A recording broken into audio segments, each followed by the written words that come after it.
Bhaktinagar police station વિસ્તારમાં આવેલ Sorathiyawadi circle પાસે એક ભાઈ છે જેમનું નામ અમિતભાઈ તન્ના છે. એમને રિક્ષા વ્યાજથી પૈસા લઈને લીધેલી અને એમનો ભાડેથી લઈને રિક્ષા ચલાવતા હતા.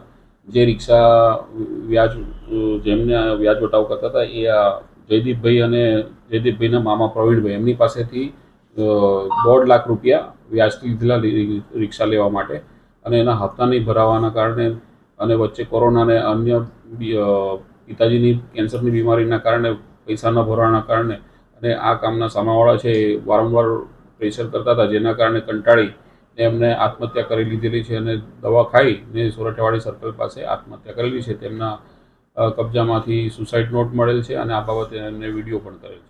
પ્રાથમિક ફરિયાદ 306 જે જૂની કલમ છે એ પ્રમાણે એટલે હાલની BNS પ્રમાણે લીધેલી છે, જેમાં આત્મહત્યાનું દુષ્પ્રેરણ તેમજ બળજબરીથી કઢાઈ લેવું અને મની લોન્ડરિંગ એક્ટ મુજબનો ગુનો દાખલ કરવામાં આવેલ છે. 1.5 લાખ એમને લીધેલા રિક્ષા માટે અને વ્યાજેથી લીધેલા ને રિક્ષા પણ એમને પરત કરી દીધેલી.